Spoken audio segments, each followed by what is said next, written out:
Gwenola Sueur est titulaire d'un master en histoire et est enseignante de formation.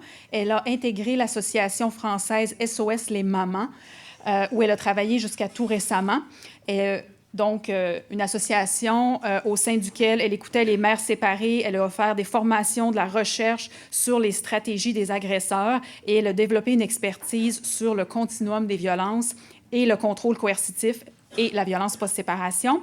Et Pierre-Guillaume Prigent, je suis désolée, Prigent est doctorant en sociologie à l'Université de Bretagne occidentale, donc en France aussi, et qui réalise présentement une thèse sur les mécanismes de la violence masculine contre les mères séparées en France. Donc, je vous souhaite la bienvenue.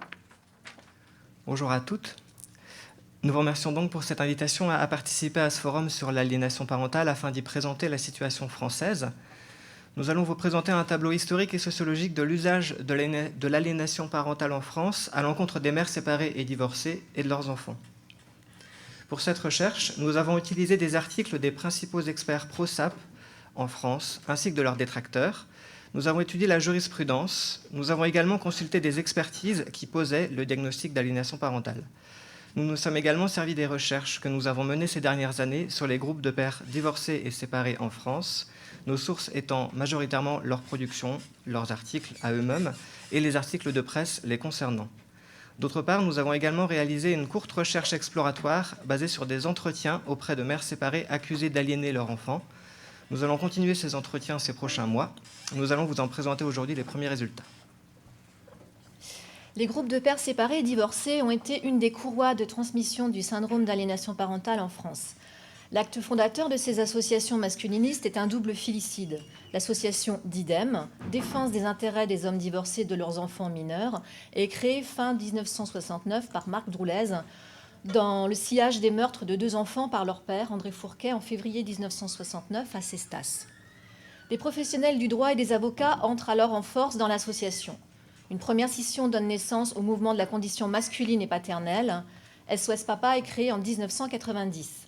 Cette association revendique participer, comme le souligne Philippe Vesset en 2000 dans Conseils pratiques aux pères divorcés, à la pénalisation des tenants les plus actifs d'un système qui discriminerait les pères.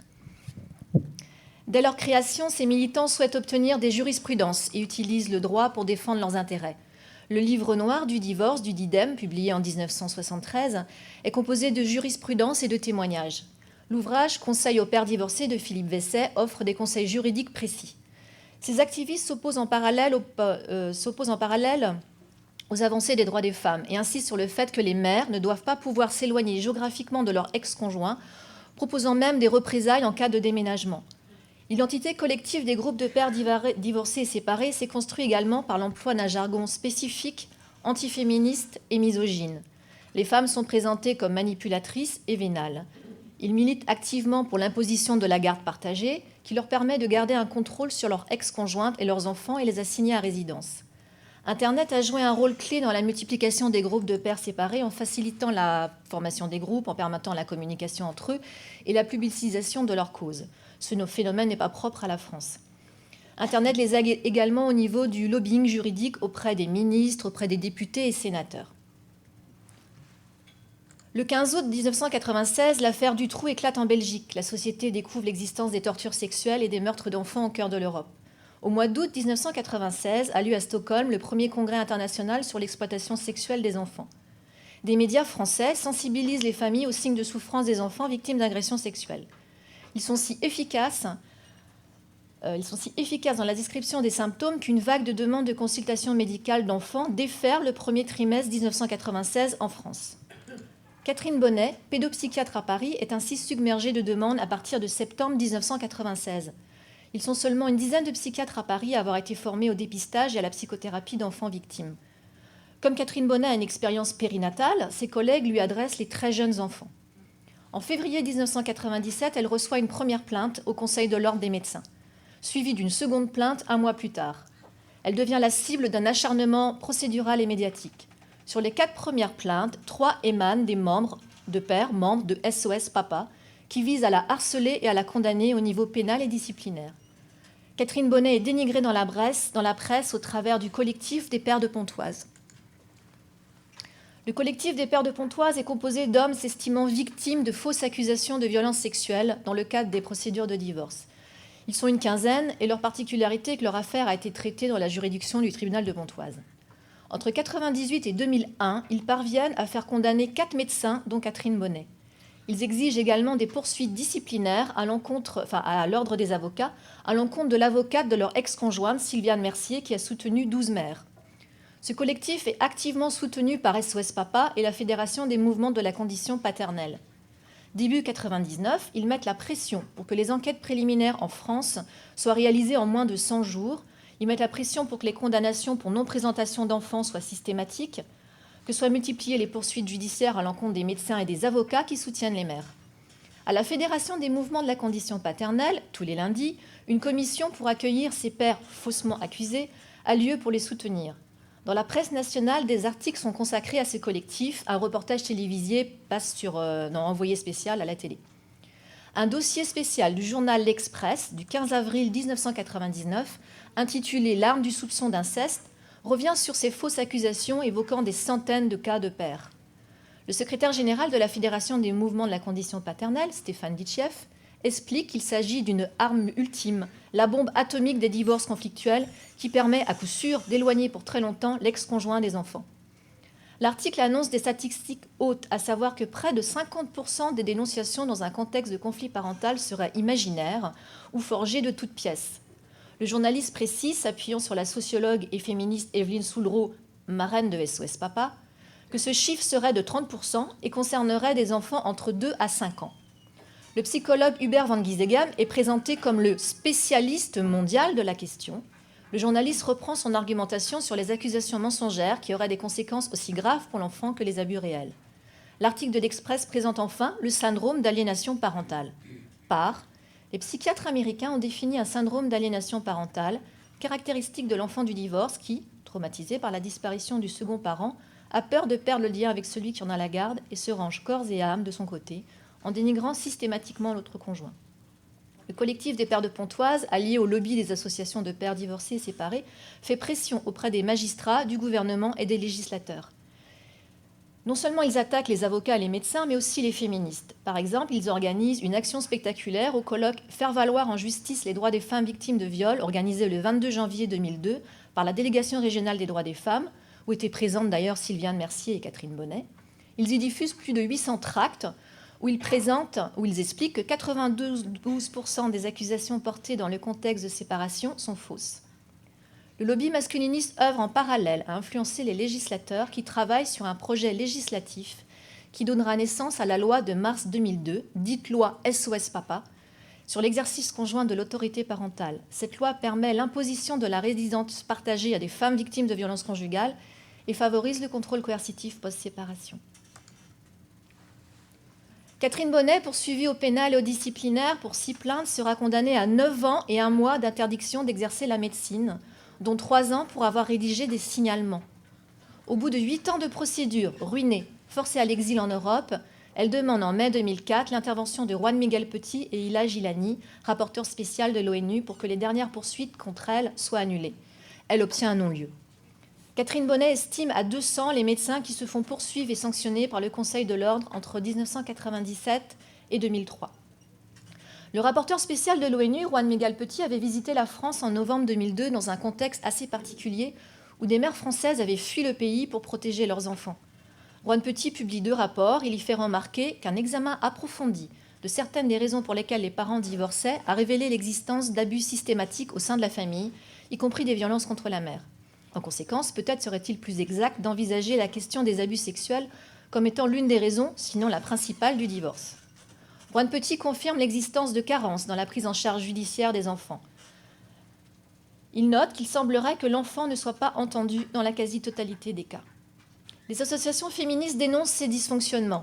En 1999, le collectif féministe contre le viol publie un rapport intitulé « Agression sexuelle incestueuse dans un contexte de séparation des parents, déni de justice ». Ce rapport fait état d'une quantité inquiétante de plaintes non prises en considération par la justice. Le CFCV remet son rapport au ministère de la Justice le 22 juin 1999. Donc le collectif a analysé 67 fiches suite à des appels au numéro vert.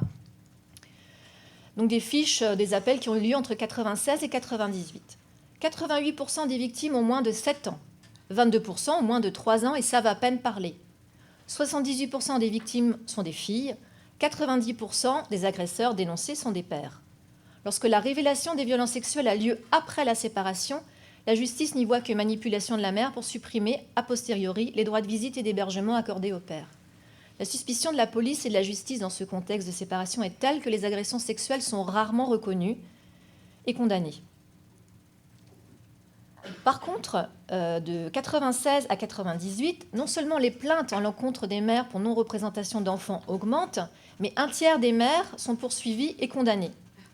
Conscientes d'être hors la loi, ces mères n'ont plus que 2 choix insatisfaisants l'un comme l'autre, soit renoncer à protéger leurs enfants, soit s'enfuir avec lui à l'étranger. Donc actuellement, le collectif féministe contre le viol est en train de préparer un nouveau rapport sur ces dénis de justice.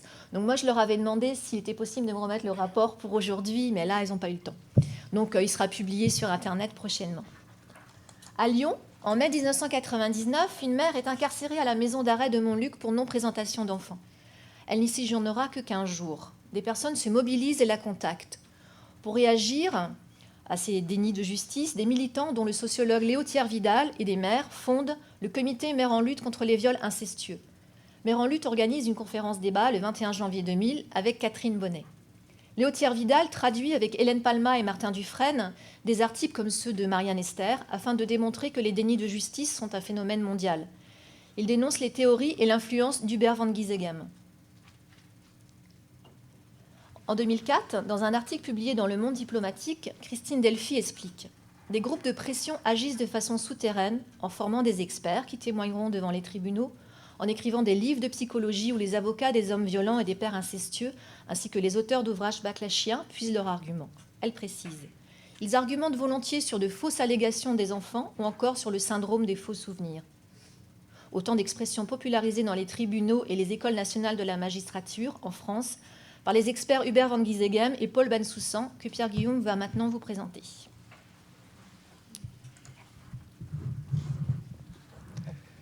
En France, Hubert van Giesegem fait la promotion du SAP dès 1995 dans le Journal du droit des jeunes. Il est depuis régulièrement invité en Europe afin de former des intervenants et des intervenantes qui seront confrontés à des situations de violence. Sur ce premier graphique, vous pouvez avoir un aperçu du nombre de formations qu'il a faites. Vous voyez qu'elles sont très regroupées entre les années 95 et 2000, et donc entre 99 et 2000. C'est à ce moment-là qu'il y a le collectif des Pères de Pontoise. Et vous pouvez voir également que sur ce second graphique, quels sont les milieux dans lesquels il va faire ses formations. Donc je ne vais pas tous les citer, mais on voit qu'il s'adresse beaucoup aux associations de protection de l'enfance, aux travailleurs sociaux, et même à l'École nationale de la magistrature. Alors ça, ce sera pour tout à l'heure. Excusez-moi. Dans un article de 1992, Hubert van Giesegem cite un livre de Garner de 1991 où il compare les accusations de violences sexuelles au procès des sorcières. Donc Giesegem va reprendre la thèse de Garner, selon laquelle, depuis quelques années, un nombre grandissant d'allégations d'abus sexuels intrafamiliaux sont mêlées aux procédures de divorce, aux requêtes de garde d'enfants ou au droit d'accès aux enfants. Ces allégations constitueraient environ la moitié du nombre total des signalements d'abus sexuels intrafamiliaux. Il cite également Unterweger, qui déclare qu'il semble que la majorité de ces accusations ne sont pas fondées. Donc Unterweger s'est fait connaître pour les citations que vous pouvez lire à l'écran. Catherine Bonnet identifie l'origine américaine des fausses allégations dans un article d'Arthur Green qui a été publié en 1986. Arthur Green incite à se méfier des allégations d'inceste, dont il estime que 6% sont fausses, sauf à la suite d'une séparation parentale, tout particulièrement si elles sont révélées après que l'enfant ait rendu visite à son père, ou alors 55% des allégations seraient fausses. Dès juillet 1986, à peine l'article publié, des chefs de service de pédiatrie et de pédopsychiatrie vont dresser une critique de ce que dit Arthur Green. Ils disent que l'article contient beaucoup de déclarations non étayées qui pourraient induire en erreur les cliniciens et ceux qui prennent des décisions légales. Un certain nombre d'études scientifiques sont menées au sujet des fausses accusations. Les chiffres se situent autour de 2% de plaintes non fondées. En 2001, en France, une recherche est demandée par le ministère de la Justice à Jean-Luc Viaud concernant la réalité et la fréquence des fausses allégations dans les dossiers de divorce. Sur 30 000 décisions de juges aux affaires familiales, 0,8% de cas sont considérés comme de fausses allégations. Ce rapport n'a jamais été publié par le ministère de la Justice, on peut cependant le télécharger sur Internet, et depuis, il n'y a eu aucune étude française sur les plaintes d'enfants classés sans suite. Catherine Bonnet rappelle quelques extraits d'articles de Hubert van Gijeghem qui, sur la base d'un nombre réduit d'études, dont certaines qu'il a lui-même réalisées, soutient par exemple que les enfants qui ne dévoilent pas, ou du moins pas tout de suite, présentent moins de symptômes que ceux qui dévoilent, qu'il n'est pas rare d'observer qu'en cours de thérapie, l'enfant abusé devient de plus en plus perturbé, ou bien encore que le thérapeute empêche l'enfant de tirer le rideau sur la scène de l'abus. Pour information, je ne sais pas si c'est rassurant, mais dans un portrait publié dans Psychologie Québec en 2011, Hubert van Gijeghem a déclaré « Un des points faibles de ma carrière, c'est la recherche scientifique. » C'est véridique. On apprend également dans cet article qu'il croit n'avoir jamais su développer une maîtrise suffisante des outils comme les statistiques et la méthodologie. Mince.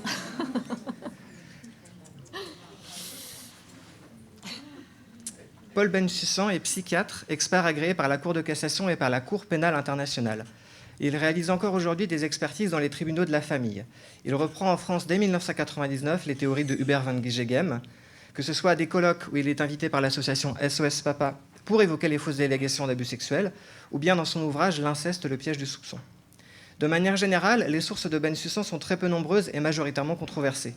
Par exemple, il va citer Bernard Filière, qui est associé à SOS Papa, et qui, dans son livre La douleur des pères, donc Bernard Filière, dit, à propos de SOS Papa, « C'est le seul lieu où un père sait, les premières semaines suivant l'accusation, que sa parole ne sera pas remise en cause, et même si rien ne garantit qu'il n'y a pas un coupable dans l'Assemblée, ce qui les réunit est la force avec laquelle ils affirment leur innocence et leur droit de voir librement leur enfant. » Les dernières publications de Paul Bensussan portent sur le harcèlement sexuel et le viol conjugal. Il y dénonce à tour les féministes de combat, les féministes de l'aile furieuse, les féministes radicales.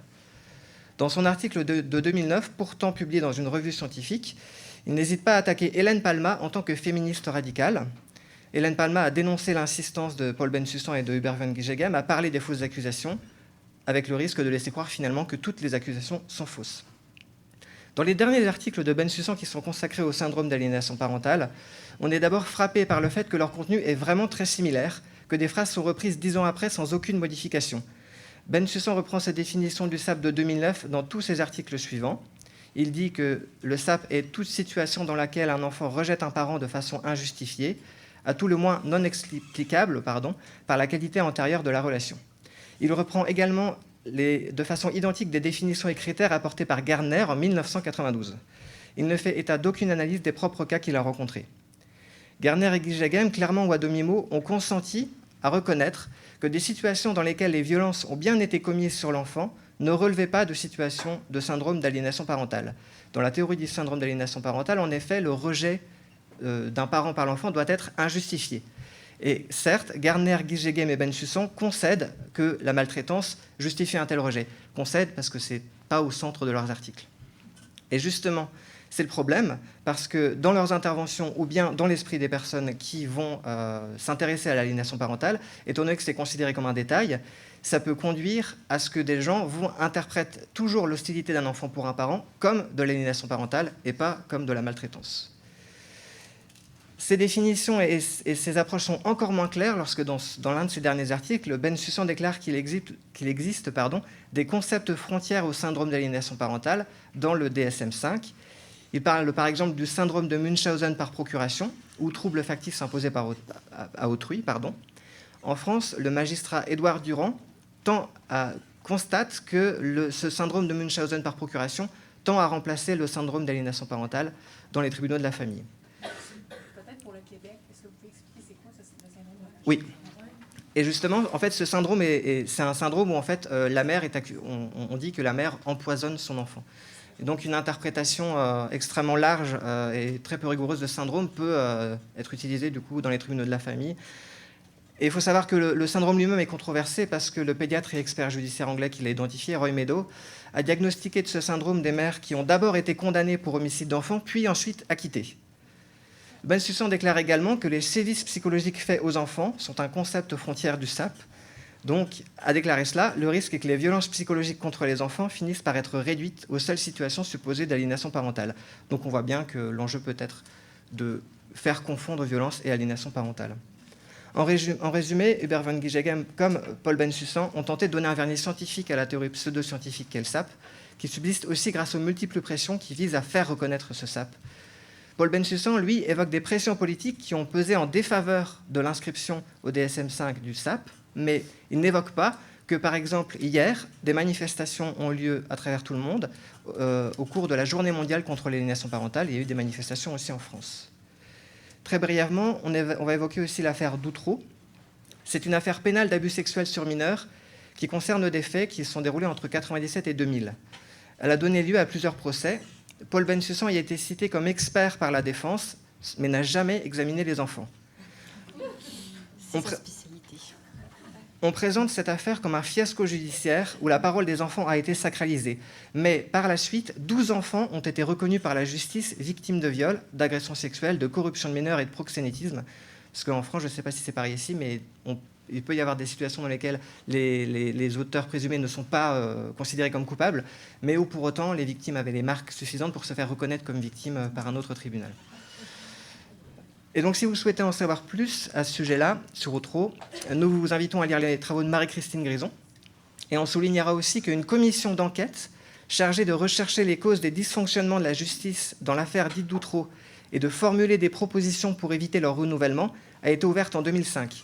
Pour le moment, on n'a pas eu le temps de s'intéresser à ces rapports, mais on pense qu'il pourrait y avoir des choses très intéressantes à trouver dans ces rapports-là. Est-ce qu'on pourrait juste ajouter la présence d'Hubert van Giegem à Outreau en 2015 voilà. À Rennes, en fait, la Défense l'a invité à faire un Skype et donc il a parlé des faux souvenirs. Voilà. Alors, il y a une autre association en France qui se crée en 2005 qui s'appelle La Calpa, qui est une association contre l'aliénation parentale pour le maintien du lien familial. Elle souhaite faire connaître et reconnaître le SAP et forme des professionnels travaillant dans les domaines sociaux et judiciaires, par exemple l'École nationale de la magistrature, là où sont formés les avocats, les juges, etc. A contrario, la Fédération nationale Solidarité Femmes gère un numéro d'appel national, le 3919, et des maisons d'hébergement pour femmes victimes de violences. Cette fédération-là a récemment élaboré un programme complet de formation à destination des magistrats, mais qui a été refusé par l'École nationale de la magistrature au motif qu'il n'en avait pas besoin. La CALPA, dès sa fondation, donc cette association-là contre l'aliénation parentale, va co-organiser des actions avec SOS Papa. Il faut savoir que 2005, c'est aussi l'année où SOS Papa change de présidence. L'association souhaite apparaître plus modérée. En 2011, pour dire, la CALPA va intervenir aux assises de l'INAVEM, qui est la Fédération d'associations d'aide aux victimes en France, donc quelque chose de très gros. Et ces assises-là vont avoir pour thème l'aliénation parentale. En ce qui concerne le lobby juridique, dès 2009, il y a des députés qui sont acquis à la cause de SOS Papa, qui vont déposer des propositions de loi visant à faire reconnaître dans la loi le syndrome d'aliénation parentale. Il y a des tentatives renouvelées à peu près une fois par an jusqu'en 2013. Juste pour information, ça c'est une petite liste courte d'articles qui ont été publiés en France ou de livres qui ont été publiés en France qui sont des références critiques du SAP. Vous pourrez les retrouver sur Internet. Patricia et Christmas, c'est pas en France, mais... Oui. Mais en février 2013, on est toujours en 2013, vous savez peut-être que des hommes ont escaladé une grue à Nantes et ont fait la une des médias français pendant plusieurs jours. Donc c'est un coup d'éclat qui est réalisé par des membres d'une nouvelle association, SVP Papa, et ce coup d'éclat ne va pas avoir l'effet attendu. L'emballement médiatique va prendre vite fin lorsque l'un de ces hommes va descendre de sa grue et faire une déclaration sexiste. On parle alors plus d'une mouvance masculiniste que de la discrimination des pères dans les médias. Le 18 septembre 2013, il va y avoir un amendement au Sénat, porté par des députés pro-SOS Papa, à un projet de loi sur l'égalité femmes-hommes. Et cet amendement va proposer une priorisation de la résidence alternée et un délit d'entrave à l'exercice de l'autorité parentale par des agissements répétés ou manipulations diverses. On comprend le syndrome d'aliénation parentale. Les féministes se mobilisent et avec succès, et cet amendement n'est pas retenu. Et le 14 avril 2015, c'est une date importante, Laurence Rossignol, qui est alors ministre des Droits des Femmes et de la Famille, va déclarer à l'Assemblée nationale que le SAP n'existe pas. 15 associations de pères, 2 ans après, vont porter plainte contre elle pour avoir dit ça. On n'a pas eu de nouvelles de la plainte. Et quelques jours avant cette plainte, Édouard Kruk, qui est un militant qui défend l'aliénation parentale, qui est américain, je crois, je ne sais plus exactement, va écrire à Laurence Rossignol et va souligner que la résidence partagée réduit le risque et l'incidence de l'aliénation parentale. C'est magique. Il invite les législateurs à prioriser la garde partagée, et cette lettre est bien évidemment reprise par la CALPA et les associations de pères. Mais, bonne nouvelle, en 2017, le rapport du Centre Bertine-Auclair sur les enfants co-victimes de violences conjugales, auquel Gwenola a participé, est publié.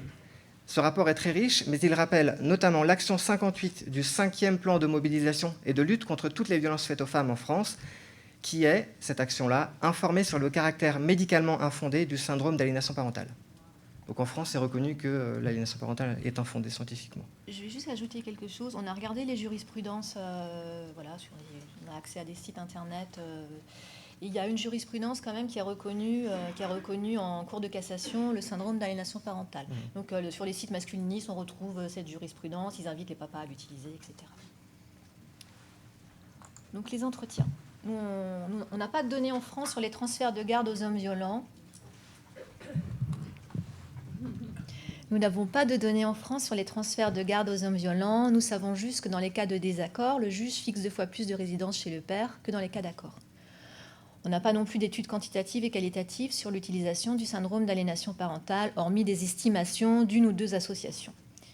Avant l'enquête, sur laquelle nous allons maintenant revenir, nous avions rencontré des situations où le SAP était employé quand des enfants avaient dévoilé des violences sexuelles à leur mère et provoquait des transferts de garde à l'agresseur, ou bien allait en entraîner en représailles d'avoir dénoncé ces violences.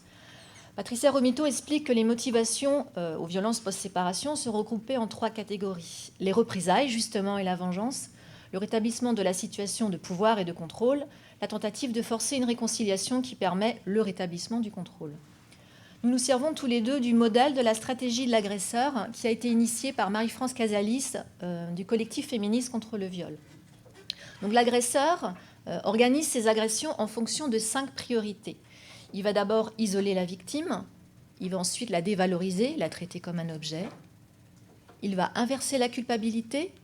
Point 4, il va instaurer un climat de peur et d'insécurité.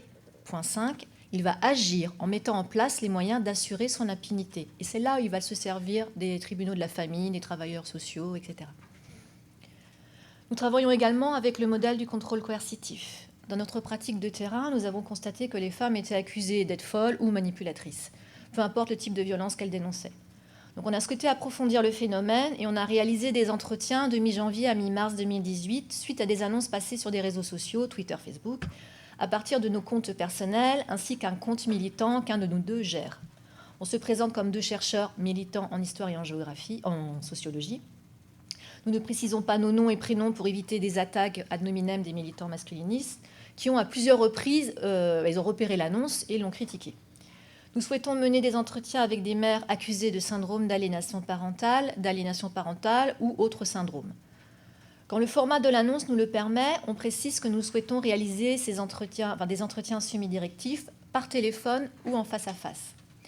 Un mail a été également envoyé sur une liste de diffusion de professionnels du département où nous résidons, où il y a des magistrats, des travailleurs sociaux. Sur 8 entretiens réalisés, 3 femmes viennent de la part d'associations. Aucune ne vient suite au mail envoyé à cette fameuse liste de diffusion. Suite à une première analyse des entretiens, nous retenons 7 situations qui correspondent au champ de notre enquête. Les entretiens ont finalement tous été réalisés par téléphone et ont duré entre 3/4 d'heure et 1h30. On a mené les entretiens ensemble, chacun avec sa formation, moi comme écoutante et toi comme sociologue. Au début de chaque entretien, nous nous présentons, ainsi que le projet. La majorité des interviewées ont accepté les entretiens parce qu'elles souhaitaient qu'ils servent à ce que ces situations ne se reproduisent plus. Suite à l'entretien, certaines nous ont fait part de leur sentiment d'avoir été soutenues et nous ont recontactés pour nous tenir au courant de leur situation, garder un lien avec nous. Nous avons parfois répondu en leur donnant des conseils et en leur faisant parvenir des documents qui pourraient les aider dans leur procédure. Nous avons demandé à plusieurs femmes interrogées de nous faire parvenir également les pièces de leur procédure, les jugements, les plaintes, les expertises, les attestations. Il ne s'agissait pas pour nous de vérifier la véracité de ce qu'elles nous déclaraient, mais plutôt de compléter ensuite les entretiens. Les entretiens sont anonymes. Nous avons donc anonymisé des femmes qui ont été déshumanisées par un agresseur. Certains d'entre eux refusaient de les appeler par leur prénom. Cela pose question.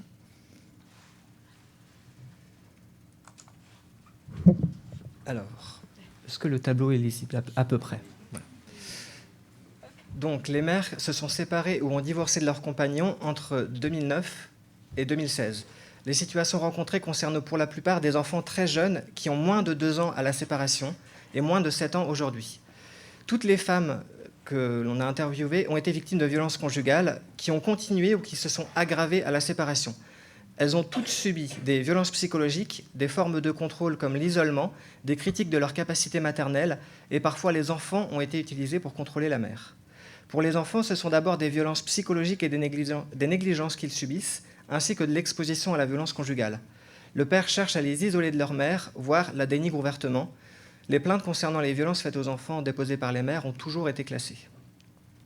3 situations sur 7 impliquent un transfert de garde au père, comme vous pouvez le voir dans la dernière colonne à droite. Dans ces 3 situations, les enfants avaient 6 ans ou moins quand ce transfert de garde a eu lieu. On se demande donc si jamais le syndrome d'aliénation parentale ne serait pas utilisé et finalement utile uniquement dans des situations concernant les très jeunes enfants, parce que dans la mesure où il est employé ultérieurement, les enfants peuvent éventuellement demander à être auditionnés par le juge et avoir un discours différent. Déjà avoir un discours que les juges pourraient considérer comme étant entendable, dû à leur âge plus mûr. On a reproché à 3 des femmes interrogées leur formation. 2 sont psychologues, 1 juriste. Mais ce sont elles qui ont les ressources pour se défendre finalement contre les accusations portées.